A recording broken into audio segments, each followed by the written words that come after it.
கர்த்தருடைய பரிசுத்தமுள்ள நாமத்துக்கு மகிமை உண்டாவதாக. வானத்திலும் பூமியிலும் சகல அதிகாரம் உள்ள ஆண்டவராகிய இயேசு கிறிஸ்துவின் இரக்கமுள்ள நாமத்திலே இந்த பரிசுத்த ஓய்வு நாள் மாலை நேரத்தில் அவருடைய சமூகத்தில் அவருடைய சத்தியத்துக்கு காத்திருக்கிறவங்க யாவருக்கும் அன்பின் வாழ்த்துக்கள். மனதார உங்களை வாழ்த்துகிறேன், உங்களை வரவேற்கிறேன். தேவனுடைய நாமத்தில் நான் உங்களை ஆசீர்வதிக்கிறேன். தேவனுடைய நாமம் உங்கள் ஒவ்வொருவரிலும் மகிமைப்படுவதாக. ஹல்லேலூயா, ஹல்லேலூயா. என் சமூகம் உன் முன் செல்லும், ஒன்றுக்கும் கலங்காதே, உன்னை ஒரு போதும் கைவிட மாட்டேன், அழைத்தது நானே. என் சமூகம் உன் முன் செல்லும், ஒன்றுக்கும் கலங்காதே, உன்னை ஒரு போதும் கைவிட மாட்டேன், அழைத்தது நானே. ஆதி தகப்பனே, அந்த ஆபிரகாமை அழைத்ததும் நான். ஆதி தகப்பனே, அந்த ஆபிரகாமை அழைத்ததும் நான். கரம் பிடித்தவனை கடல் மணவல்லவாய் கத்த நான் நடத்தவில்லையா? கரம் பிடித்தவனை கடல் மணவல்லவாய் கத்த நான் நடத்தவில்லையா? ஆமென், ஆமென். உன்னை ஒரு போதும் கைவிட மாட்டேன், அல்லேலூயா. என் சமூகம் உன் முன் செல்லும், ஒன்றுக்கும் கலங்காதே, உன்னை ஒரு போதும் கைவிட மாட்டேன், அழைத்தது நான் தானே. ஆடுகள் பின்னலைந்த அந்த தாவீதை அழைத்தது நான். ஆடுகள் பின்னலைந்த அந்த தாவீதை அழைத்தது நான். தாவீதின் வேரில் கிளையாய் துளித்தவர் தலையை நான் உயர்த்தவில்லையா?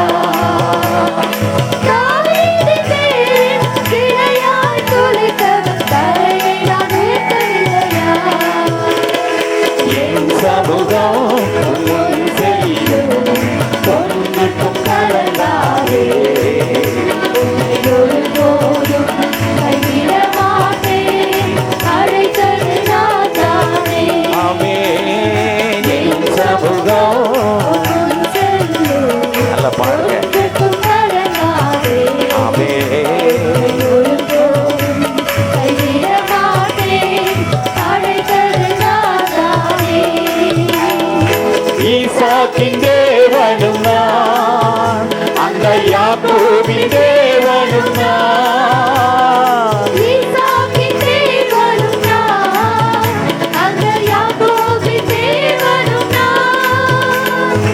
அடிமையாய் போன யோசேப்பை தேசத்தின் அதிபதியாக்கியது நான்.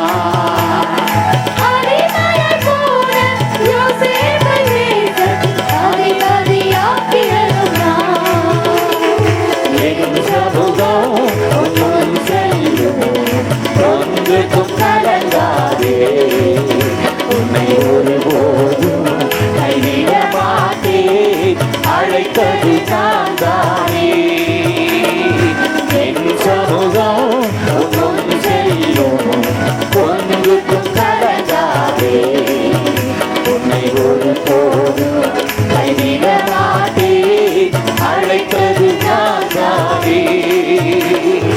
யாருக்கும் அடிமையில்லை, எவரையும் தாழ்வதில்லை.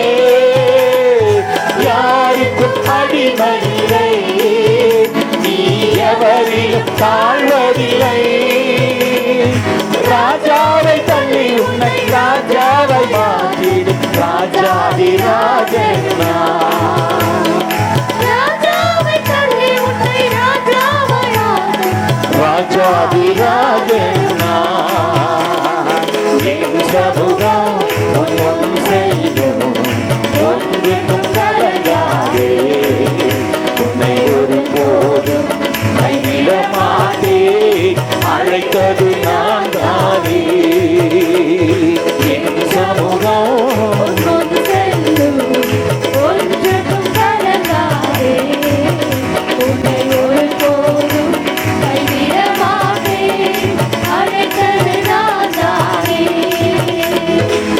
அழைத்தது நான் தானே, அழைத்தது நான் தானே. கர்த்தருடைய பரிசுத்தமுள்ள நாமத்துக்கு மகிமை உண்டாகட்டும். கர்த்தருடைய நாமம் மகிமைப்படுவதாக. கர்த்தருடைய வார்த்தைக்கு நேராக நம்மை ஆயத்தப்படுத்திக் கொள்ளலாம். எடுத்தவர்கள் நேர்த்தியாய் அந்த வசனத்தை வாசிக்க முடியாது கேட்கிறேன். ஞானம் தன் வீட்டை கட்டி, ஞானம் தன் வீட்டை கட்டி தன் 7 தூண்களையும் சித்திரம் 7 தூண்களையும் சித்திரம் தீர்த்து. எத்தனை தீர்த்திருக்கு இது வரைக்கும்? 6. ஹல்லேலூயா.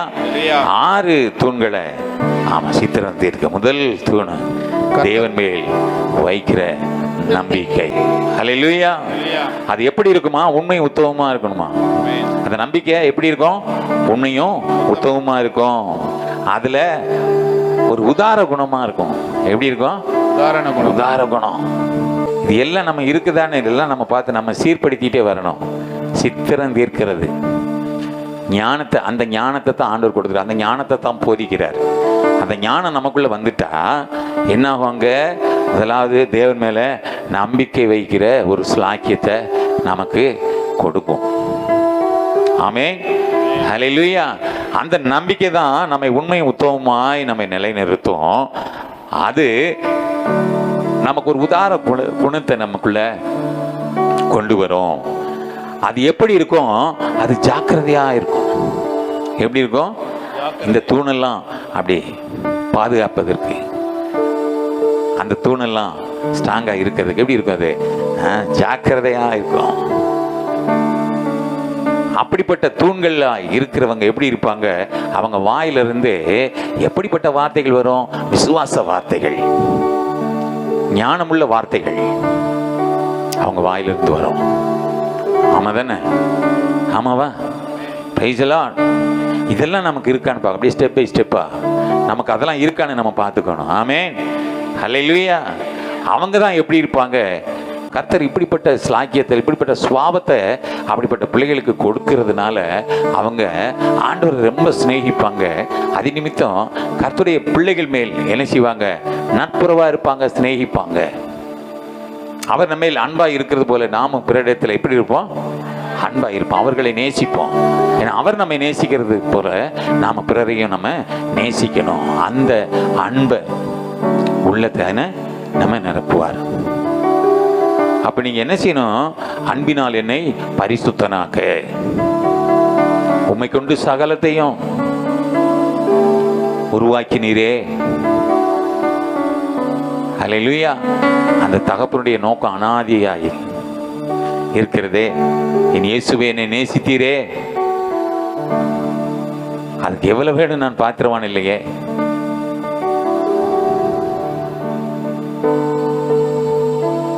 என் இயேசுவே நேசித்தீரே, எம்மாத்திரம் மன்னான இன்னும் நன்றியுடன் துதிப்பேன். நன்றியால் என் உள்ளம் நிறைந்திடுதே. இந்த குணமெல்லாம் நமக்குள்ள இருந்தா இந்த தூணு அவ்வளவு ஸ்ட்ராங்கா இருக்குமானா அவனுடைய உள்ளம் எப்படி இருக்கும்? நன்றியால் குதூகலத்தோடு தேவ சமூகத்துல வரும்போது அப்படி துக்கமுகமா இருக்க மாட்டோம். வரும்போதே ஒரு ஆர்ப்பரிப்போட, ஹல்லேலூயா, ஒரு சந்தோஷத்தோட ஆடி பாடி இஷ்டம் போல டான்ஸ் ஆடி. மேலை நாடுகளில் அவங்க ஆராதிக்கிறதெல்லாம் கேட்டேன். இன்னும் பார்த்தாங்க ஒரு நாடே தேசமே ஸ்தம்பித்து போகுமா. தேசங்கள் எதுக்கு? சனி ஞாயிறு. சனிக்கிழமை கூட ஒரு ஆள் 2 ஆள் வெளியில் வருவாங்களாம். ஞாயிற்றுக்கிழமை அதுவும் வர மாட்டாங்களாம். அவங்களுக்கு இருக்கிற ஒரே வேலை ஆலயம், ஆராதனை, துதி, பாட்டு, நேர வீடு. யாரும் எங்கேயும் போக மாட்டாங்களாம். அப்படிப்பட்ட தேசங்கள்லாம் இருக்கு. நானே பிரமித்து போறேன் கேட்டு. தேசமே சட்டமாவே இருக்கு. சட்டம் இல்லை, எல்லாம் அப்படி ஒப்பு கொடுத்துருக்காங்க ஜனங்கள். அவ்வளவு வைராக்கியமா இருக்காங்க. ஆலயம், வீடு, நல்லா சாப்பிட்டு நல்லா சந்தோஷமா அப்படியே ஹாப்பியா இருக்கிறாங்க. அவங்களுக்கு எந்த ஒரு இது இல்லை. ஆனா அவங்களுக்கு ஒரு டான்ஸ் இருக்கு. எனக்கு இன்னும் நான் அடிக்கடி அதை போட்டு ரசிக்கிறது உண்டு. அதை ரொம்ப அலாமிங்காகவும் இருக்காது, ரொம்ப ஸ்லோவாக இருக்காது. அப்படியே மெலோடியஸா, அப்படியே அந்த ஆராதனைக்கு ஏற்ற அந்த பாட்டுக்கு ஏற்ற அப்படியே அந்த ஒரு ஸ்டெப்பும் போட்டுக்கிட்டு, அது வயது வித்தியாசம்லாம் கிடையவே கிடையாது. அங்கே நிற்கிற இடத்துலையே கொஞ்சம் கூட மூமெண்ட் எல்லாம் கிடையாது. நான் அதெல்லாம் கவனிக்கிறேன், ஒவ்வொருத்தரையும் கவனிப்பேன். அழகா ஸ்டெப்பு போட்டு அழகா துதிக்கிறாங்க. அவங்களுக்கு ஒரே ஒரு பார்வை தான், கண்ணெல்லாம் அப்படியே மூடிய பிரசன்னத்தில் அப்படியே இருக்கிறாங்க. அவங்களுடைய முகம் அவ்வளவு பிரகாசமாக இருக்கு. வந்து ஆரம்பம் நுழையும் போதே பிள்ளைங்க அழகா ஸ்தோத்திர பலி சொல்லும் பொழுதே உங்களுக்கு என்ன செய்யணும்? அனல் பற்றிக்கொள்ளணும். அனல் ஆவியின் அபிஷேகம் அப்படியே பற்றிக்கொள்ளணும். அந்த வார்த்தைகளை கேட்க உள்ள நுழையும் போதே ஸ்தோத்திரம் நல்லவரே, ஸ்தோத்திரம் வல்லவரே, ஸ்தோத்திரம் நேற்று மீண்டும் மாறாதவரே, ஸ்தோத்திரம். நீ ஸ்தோத்திரம் பண்ணிட்டே உள்ள வந்து இப்படிப்பட்ட வீட்டில இருந்து ஒன்னால அப்படி துதிக்க முடியாது. ஆனால் ஆலயத்தில் வந்து பிள்ளைங்க அழகா நேர்த்தியா சொல்லும்போது நீங்க ஸ்தோத்திர பலியில அதை ஏறெடுக்கும் பொழுது ஒரு சந்தோஷ கழிப்பு நமக்கு வேணும். ஆமீன் சொல்லுங்களேன். அவன் தான் சொல்லுவான், நன்றியால் என் உள்ளம் நிறைந்திடுதே, இதற்கு நான் பதில் செய்குவே. நன்றியால் என் உள்ளம் நிறைந்திடுதே, இதற்கு நான் பதில் செய்குவே. உம்மகா நோக்கமோ சிலும் நிறைவேறிட என்னை தந்து நடத்திடுவே.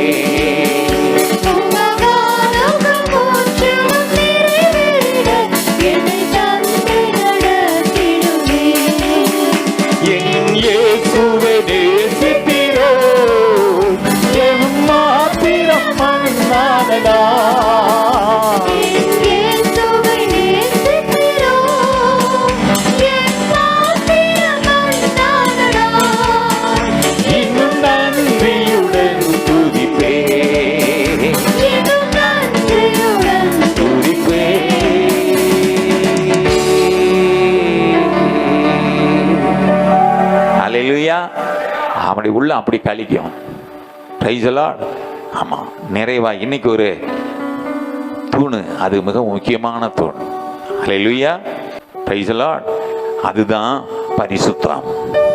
ஹல்லேலூயா. என்னமா அது? அது பரிசுத்தம் என்று அழைக்கப்படுகிற தூண்.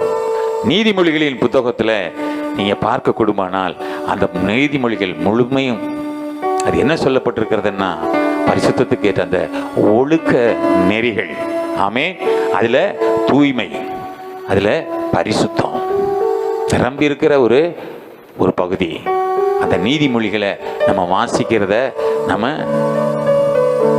பழக்கமாக வச்சுக்கணும்.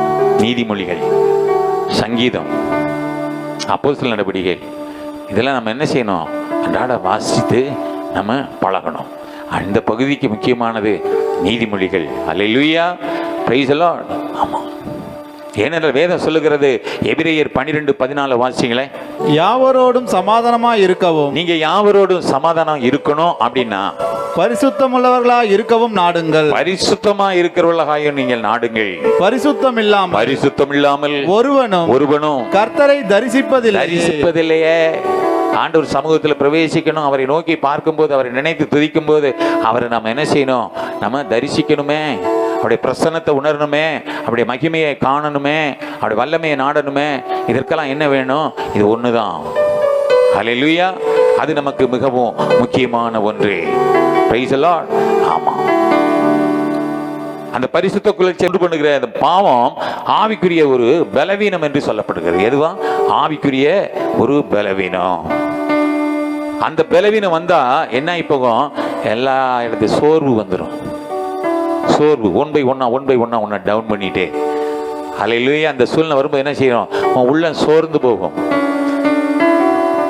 அந்த சோர்வு வந்தா உனக்கு எந்த ஒரு செயலையும் செய்ய விடாம, முன்னேறி செல்ல விடாம உன்னை என்ன செய்யும்? அப்படியே தடுத்து நிறுத்தி ஒரு இடத்துல கட்டி போட்டுரும். தேவ சமூகத்தை விரும்பாது. தேவ சமூகத்துக்கு போகணுங்கிற எண்ணம் வராது.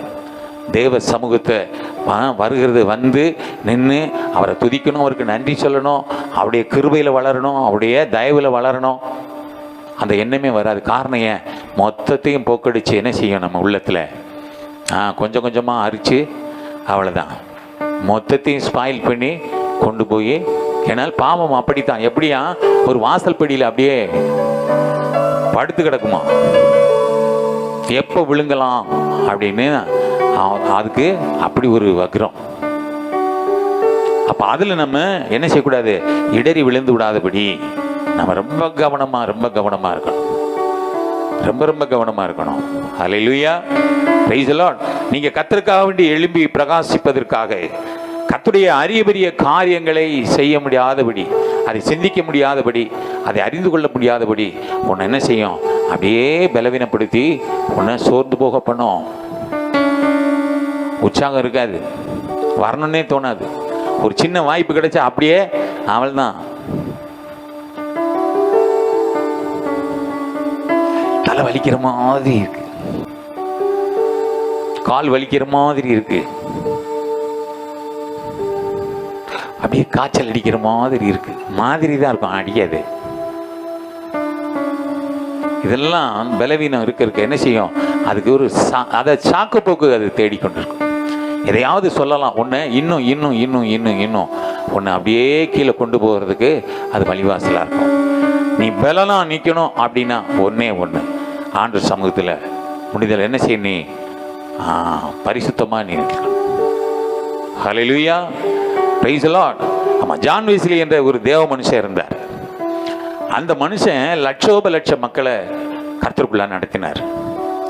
ஆனால் அவர் நடத்தின ஜனங்க எல்லாம் பார்க்கும் பொழுது யாருமே சளைச்சவங்க இல்லை.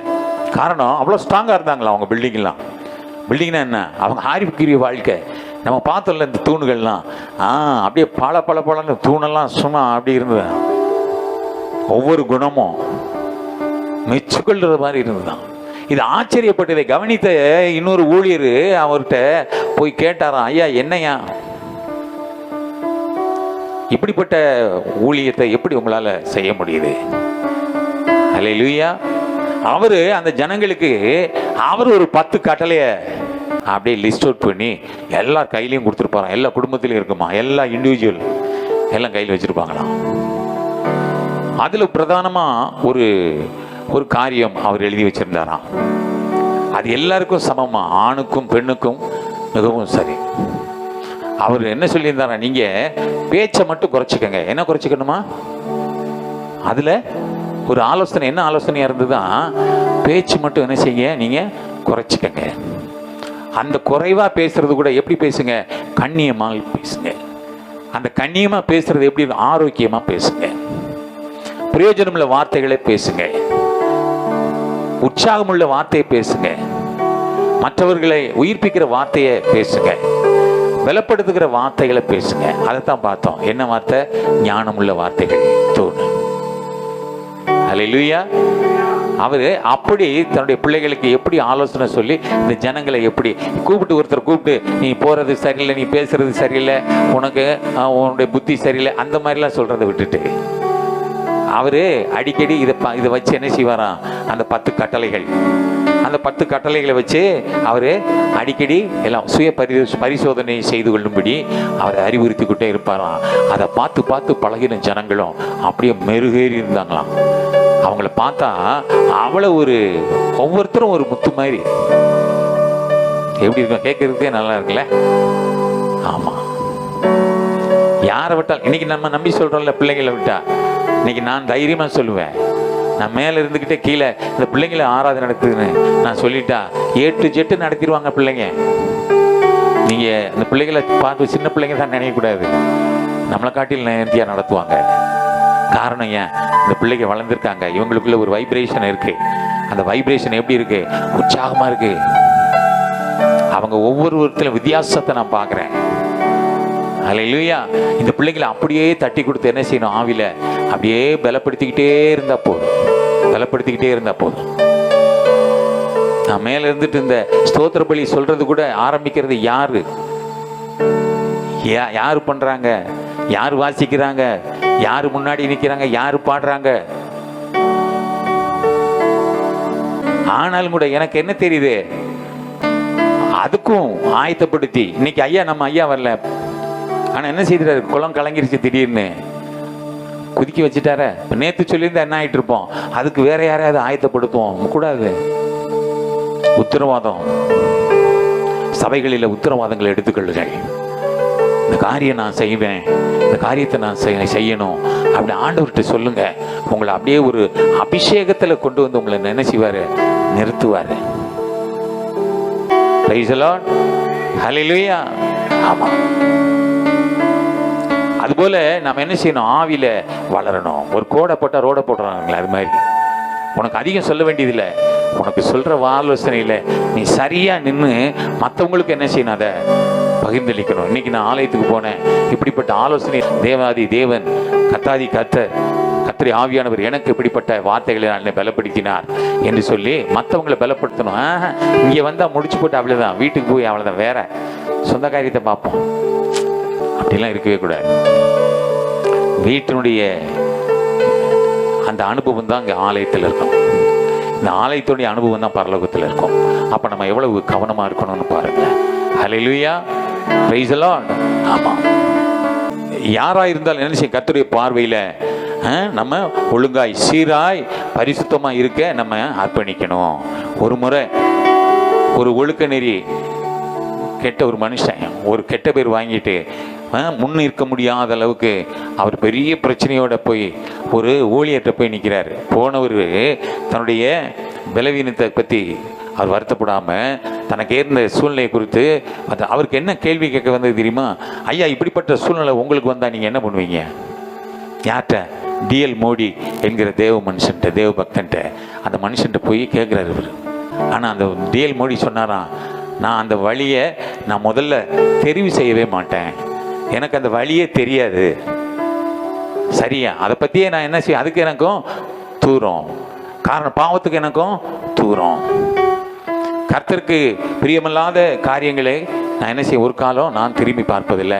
பிறைய நான் அதை குறித்து சிந்திக்கணும். எனக்கு சிந்திக்கிறதுக்கு எவ்வளவோ காரியங்கள் இருக்கிறது. தேவ சித்தம் என் மேலே நிறைவாக வச்சிருக்கிறார், ஜனங்கள் மேலே நிறைய வச்சிருக்கிறார். அப்படியே ஞானமாக பதில் சொன்னாராம் அந்த ஊழியக்காரர். ஹல்லேலூயா, பிரைஸ் தி லார்ட். இவர் அதுலேருந்து எப்படி எடுத்துக்கிட்டாருன்றது தெரியல. Praise the Lord, amen, praise the Lord. எனவே கர்த்தருடைய சமூகத்தில் அவருடைய பார்வைக்கு நம்ம அருமையானே, நம்ம பாடுவோம்ல, உந்தன் பார்வைக்கு அருமையானே, ஸ்தானாதிபதியானே. எல்லாமே ஸ்தானாதிபதி ஆயிட முடியுமா? கர்த்தர் நமக்கு அப்படிப்பட்ட ஒரு பலன், அப்படிப்பட்ட அபிஷேகத்தை, அப்படிப்பட்ட ஒரு வழிவாசலை தேவனாய கர்த்தர் கொடுத்திருப்பார். ஆனால் அதில் நீ நின்று என்ன செய்யணும்? அழகாய் ஜனங்களை அப்படியே நீ வழி நடத்தி போ. பிரைஸ் தி லார்ட், ஹல்லேலூயா. அப்போ நமக்கு ஒரு மெய் ஞானம் நமக்கு வேணும். அந்த மெய் ஞானம் தான், அந்த மெய் ஞானம் நமக்குள்ள இருக்குமானால் இந்த 7 தூண்களை சித்திரம் தீர்த்து அழகாய் அந்த பில்டிங்கை ஆமாம் அழகாய் பாதுகாக்கும். வீட்டில் உள்ள அந்த 7 தூண்களில் எந்த தூணும் சேதமடைஞ்சாலும் அதை ஓரளவு பழுது பார்த்து விடலாம். ஆனால் அந்த பாவம் என்கிற அந்த தூண் பழுதடைந்து விட்டால் அது கொஞ்சம் கஷ்டம்தான். அதனால் ரொம்ப கவனமாக தேவ சமூகத்தில் நாம் இருந்து இந்த தூணை கவனமாய் பார்த்து நம்ம பலப்படுறது மாத்திரமல்ல, அந்த தூண் பலப்படுத்தும்படி நாம் இப்படி சாட்சியாய் ஜீவிப்போம். Praise the Lord. ஆகவே பரிசுத்தத்தை நாம் காத்துக்கொள்வோம். அதுதான் தேவனுடைய சித்தமாக இருக்கிறது. இந்த தூண்கள் நம்முடைய வாழ்க்கையில் இருக்குமானால், இந்த குணங்கள், இந்த நற்கிரியைகள் நமக்கு தூண்களாக இருக்குமானால், அந்த தூண்கள் எப்படி இருக்கணும்? ஸ்ட்ராங்காக இருக்கணும். அது சித்திரம் தீர்க்கிறது. காரணம் ஏன்? கிளைகளை நறுக்கி களைகளை பிடுங்கி, பிரைஸ் தி லார்ட், அதை நம்ம கவனமாக அதை ஆவியானவருக்கு ஒப்பு கொடுத்தா போதும். நீ ஒன்றும் செய்ய தேவையில்லை. அது ஆவியானுடைய கரத்தில் ஒப்பு கொடுத்தாலே அவர் என்ன செய்வார்? எல்லாத்தையும் வேண்டாத கிளைகளை, சில கிளைகளை நறுக்கிடுவார், நம்ம தான் போய் ஒட்டிக்கிட்டு இருப்போம். அது யாராகவும் இருக்கலாம், நம்ம குடும்பத்தில் அண்ணன் தம்பியாக இருக்கலாம், மாமா மச்சானாக இருக்கலாம், யாராகவும் இருக்கலாம். நான் அதை நினச்சி தான் நான் அடிக்கடி சொல்லுவேன், ரொம்ப கவனமாக இருங்க. ஆண்டவர் உன்னை வேறு பிரிச்சுட்டாரா, உன் இடத்துல நீ கவனமாக இரு. இவ்வளவு நாள் அவ்வளோதான், ஒரு குடும்பத்தில் உன்னை பிறந்த இருக்கிற நாட்கள் அவ்வளவுதான். உன்னை வேறு பிரித்து கொண்டு வந்துட்டாரா, அவங்களுக்காக நீ ஜெபம் பண்ணு. அவங்களோட என்ன செய்யாத, நீ போய் நின்றுட்டு அவங்க பிரச்சனையில் நீ நின்று நீ என்ன செய்யாத, பிரச்சனையோட நீயும் அலைஞ்சிக்கிட்டு நீயும் பாடுபட்டுக்கிட்டு, அப்போ நம்ம இருக்கிறதுல அர்த்தமே இல்லையே. பேச்சுக்கு நல்லா இருக்கும், ஆனால் விசுவாசத்தில் நிலைத்திருக்க முடியாது. இதுதான் அதே சூழ்நிலை தான் மற்றவங்கள்ட்டையும் நம்ம உலகத்தில் இருக்கிறவங்கள்ட்டையும் நம்ம அப்படி தான் பழகுவோம். அப்படி தானே? அன்பு வைக்கலாம், ஐக்கியம் கொள்ளக்கூடாது. அவங்களுக்காக நம்ம பரிதாபப்படலாம், திறப்பில் நிற்கலாம், அவங்களுக்கு ஆலோசனை சொல்லலாம், அவங்களுக்காக நம்ம ஆண்டவர் சமூகத்தில் ஒப்பு கொடுக்கலாம். இதுதான் நம்ம கடமை. ஆனால் நம்மளுடைய ஆசீர்வாதத்தை நம்ம இழந்து போகக்கூடாது. நம்முடைய நன்மைகளை ஆண்டவர் சமூகத்திலேருந்து எடுபட்டு போகாத அளவுக்கு நம்ம கவனமாக இருக்கும்படி நாம் கர்த்தருடைய சமூகத்தில் வந்துட்டோமா, இங்கே என்ன கர்த்தருடைய ஆலோசனை வருதோ இந்த ஆலோசனை நின்று பழக. நான் நின்று பழகினவன். ஆண்டவர் ஆபிரகாம் எனக்கு ஏன் உதாரணமாக சொல்கிறாரு, நான் இன்னைக்கு அழகாக பாடணுமே, அவன் தனியான அழைச்சனே, அவன் என் வார்த்தை கேட்டு அவன் ஒருபோதும் என்ன செய்யலை, அவன் திரும்பி பார்க்கவே இல்லை. என் சத்தத்துக்கு நான் போடான்னு சொன்னேன், அந்த பார்வையில் போய்கிட்டே இருந்தான். யார் வந்தாலும் வர்றியா வா ஸ்தோத்திரம், போறியா போ ஸ்தோத்திரம். அவன் மெனக்கடலை, அவங்களுக்கிட்ட போராடலாம் இல்லை. டேய் இவ்வளோ தூரம் வந்துட்டு அந்த மாதிரி போகிற நல்லதில்லைன்னு நான் சொல்லிட்டேன். அவள் தான் சரி போன்ட்டான். ஏன்னா அவன் சத்தம் கேட்டு பழகினவன் இது கர்த்தருடைய சித்தம் இல்லைங்கிறது அவனுக்கு தெரியும். தன்னுடைய தகப்பனையும் தேராகவே கழட்டி விட்டுறான். ஒரு இடத்துல போறேன்னு சொன்னாங்க, ரைட் போயிட்டு வாங்க, ஸ்தோத்திரம், கர்த்தருக்கு ஸ்தோத்திரம். லோத்து போறார், கர்த்தருக்கு ஸ்தோத்திரம், அல்லேலூயா. ஆனா என்னைக்கு நம்ம என்ன சொல்றோம், அவங்களோட இன்னும் 2 பேரை ஃபோன் பண்ணி கூப்பிடு, எங்க பிறப்பிட்ட இடத்துல கிளம்பும் போது பின்னாடி வீட்டில் சொல்லாமல் வந்துட்டேன். அதில் அந்த பையன் மேலே கொஞ்சம் பாசமாக தான் இருப்பான், அவனையும் சேர்ந்து கூப்பிட்டு வந்துருங்க. போகிறது ஒன்றும் இல்லை, 9 இழுத்துட்டு வரும். நான் சொல்கிறது புரியுதா உங்களுக்கு? அதனால என்ன செய்யுங்க, நான் சொல்கிறேன்ல, இப்போ கடந்த நாட்களில் நம்ம ரூத்தை குறித்து நம்ம பார்த்தோம் பாருங்க. அந்த செய்தியெல்லாம் கேட்டதுக்கு அப்புறமும் நம்ம ஒரு முடிவுக்கு வரலன்னா அதை விட நம்ம எந்த ஆலோசனையில் நம்ம நிற்க முடியும் பாருங்க. அந்நிய தேசத்தில் அந்த வாலிப பெண்ணு அவள் விதவையாயிட்டால, அவள் பாருங்க அந்த மாமியாரை நம்பி, இந்த மாமியார் தேவனை நம்பி, அந்த மாமியார் எந்த தேவனை ஆராதிக்கிற அந்த தேவன் மேலே எப்படி நம்பிக்கை வந்தது? ஒரு நம்பிக்கை, அவளுக்குள்ள வந்த விசுவாசம் அது பெருசு பாருங்க. ஒரு அந்நிய ஸ்திரிக்கு இப்படி ஒரு விசுவாசம் இருக்குமானால், நீ கர்த்தரால் தெரிந்து கொள்ளப்பட்ட ஜனம், அவரால் சேர்த்து கொள்ளப்பட்ட ஜனம், அவர் சமூகத்தில் அப்பமா உன்னை அங்கீகரித்திருக்கிறாரு. அப்ப நீ எவ்வளவு கவனமா இருக்கணும். உன் ஜனம் என் ஜனம் அப்படின்னு சொல்றதுக்கு என்ன, இப்படியே சொல்லிட்டு இருந்தா என்னைக்கு தான் ஆண்டவருடைய ஜனத்தை நீ ஏற்றுக்க முடியும்? ஏற்றுக்கொள்ளுங்க. ஒருத்தரை நேசிங்க. அவர் நம்ம நேசிக்கிறது போல நம்முடைய ஜனத்தை, ஆண்டவர் கொடுத்த ஜனத்தை நேசிங்க. அவங்க மேல பட்சமாயிருங்க, அவங்கள ஆற்றி தேற்றுங்க. என் ஜனத்தை ஆற்றுங்கள் தேற்றுங்கள் ஆண்டவர் சொன்னது. அந்த வார்த்தையின்படி அந்த ஜனத்தை ஆற்றி தேற்று, அந்த ஜனத்துக்கு ஊழியம் செய்யறது வெளியில போய் இல்லை, பிரசங்கம் பண்றது இல்லை. உன் ஐக்கியத்தில், உன் கூட்டத்தில், உன் சமூகத்தில், உன் முன்ன, உன் பின்ன, உன் பக்கத்தில் அப்படிப்பட்ட சகோதர சகோதரிகளை பலவீனமா, சோர்வோட, இயலாமையில், முடியாமையில், எத்தனையோ போராட்டத்தில் உன் பக்கத்தில் வந்து உட்காந்துருக்காங்களே, அவங்கள விசாரிச்சேன்னா ஆண்டவர் ஒன்றை விசாரிப்பார். ரகசியத்தை தெரிந்து கொள்ளுங்கள். அதை நீ விசாரி.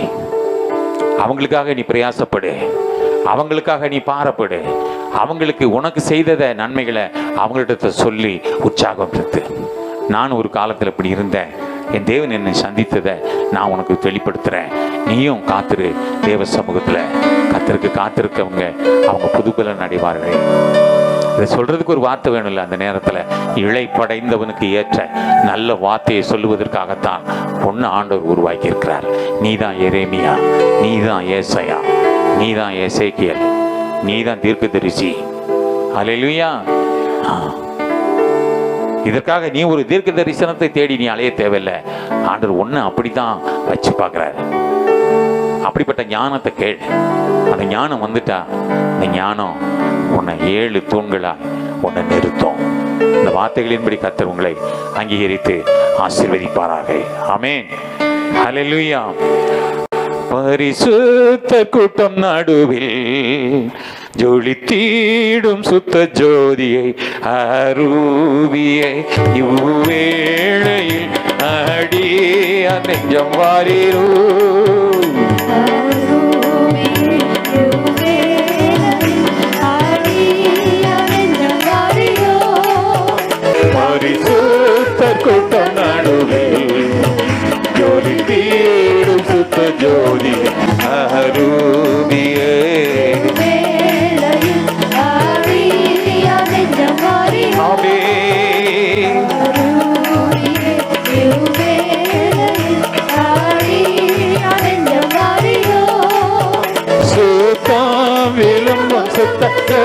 ஜோதியே விரும்பா அசுத்தம் யாவும் நீக்குமே சுத்தம் விரும்பும் சுத்த ஜோதியே விரும்பா அசுத்தம் யாவும் நீக்குமே.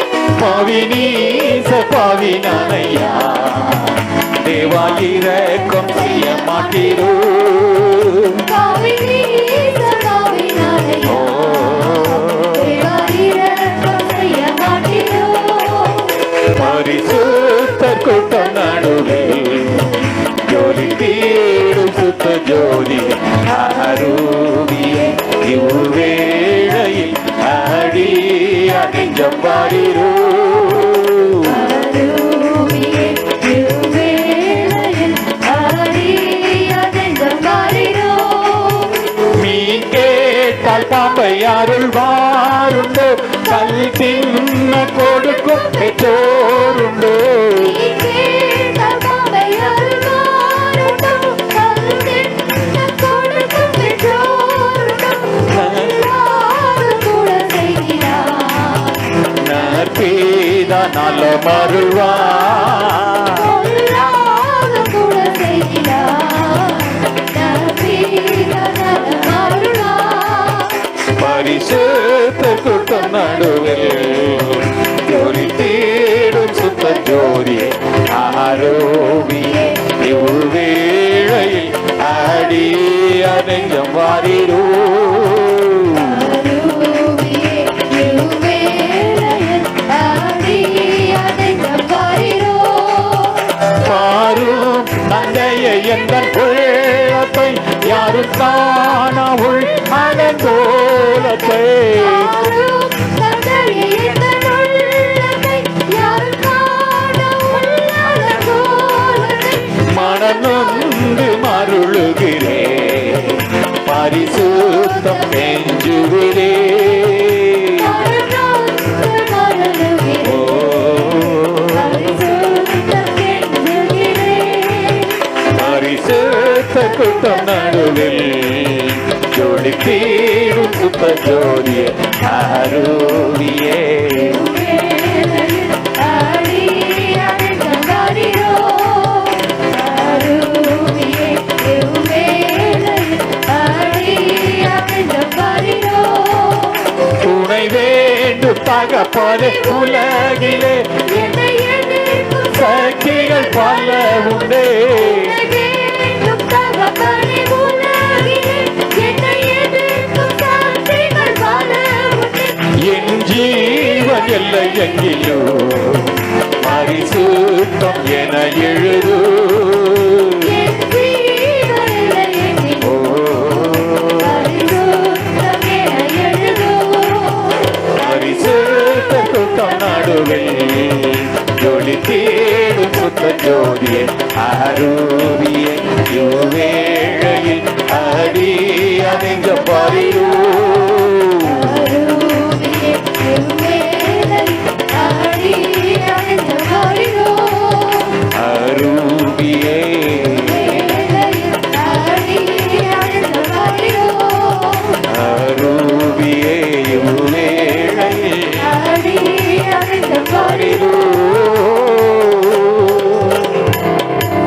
பாஸ்டர் ஜெயிப்பாங்க ஹல்லேலூயா ஸ்தோத்திரிக்கிறோம் பரலோக பிதாவே மை நன்றியோடு துதிக்கிறோம் துதிக்கிறோம் துதிக்கிறோம் மகிமையின் தேவன் மகத்துவமான காரியங்களை கர்த்தாவே எங்களுக்கு இந்த 11 மாதங்களை கண்டவரே அப்பா நீர் செய்த தெய்வக்காய்மை நன்றியோடு துதிக்கிறோம் ஆமேன் ஆண்டவரே இந்த 12வது மாதத்திலே முதலாம் நாள் ஆமேன் இந்த சாயங்கால வேளை தேவனுடைய மகிமையிலே கர்த்தாவே நீர் நடத்துகிற நல்ல தெய்வக்காய்மை ஸ்தோத்திரிக்கிறோம் இந்த நாளிலும் கூட கர்த்தாவே உம்முடைய சத்தியத்தை ஆமேன் நாங்கள் தியானிக்கும்படியாய் இவ்வளவு நேரம் கர்த்தரை துதித்து ஆராதித்த ஒவ்வொரு பிள்ளைகளுக்குள்ளும் ஆண்டவரே சத்தியத்தை நீர் இந்த வேளையிலே நீர் போதித்ததற்காய் ஸ்தோத்திரம் ஆமேன் ஆண்டவரே பரிசுத்தத்தை குறித்து கர்த்தாவே ஆமேன் நீர் கொடுத்த அந்த பரிசுத்தத்தை நாங்கள் காத்துக்கொள்ள கிருபை தாரும் ஆமேன் ஆண்டவரே பரிசுத்த குலைச்சலை கொண்டு வருகிற பொல்லாத பிசாசின் கிரைகள் ஆமேன் ஆண்டவரே தந்திரங்கள் எல்லாம் இயேசுவின் நாமத்திலே நாங்கள் ஆமேன் அதமாக்கி போடுகிறோம் தேவ பிரசன்னம் கடந்து வரட்டும் பரிசுத்தமாய் கர்த்தருடைய நாமத்தை நாங்கள் தொழுது கொள்ளும்படி ஆமேன் பரிசுத்தம் இல்லாமல் ஒருவனும் என்னை தரிசிக்க முடியாது என்றீரே தகப்பனே நாங்கள் பரிசுத்தத்தை கர்த்தாவே காத்துக்கொள்ள கிருபை தாரும் உம்முடைய வல்லமையின் தேவன் மகிமையான காரியங்களை கர்த்தர் எங்களுக்கு செய்யும்படி ஆமென். அந்த பரிசுத்தத்தை நான் ஆண்டவரே அப்பா சமாதானத்தை நாடுகிற ஒவ்வொரு பிள்ளைகளையும் தேவன் ஆசீர்வதிப்பீராக, பலப்படுத்துவீராக. இந்த மாதம் முழுவதும் தேவனுடைய மகிமையிலே கர்த்தர் நடத்துவீராக. ஆமென். எந்த காரியத்தை குறித்து கலங்காதபடி தேவ மகிமைக்குள்ளே கர்த்தர் நடத்தும்படியாய் நாங்கள் ஜெபிக்கிறோம். உம் நாமத்தை மாத்திரம் நீர் மகிமைப்படுத்தும்படியாய் உம் கரத்திலே தாழ்த்தி ஒப்பு கொடுக்கிறோம். இயேசு கிறிஸ்துவின் நாமத்திலே ஜெபிக்கிறோம் நல்ல பிதாவே. ஆமென் ஆமென்.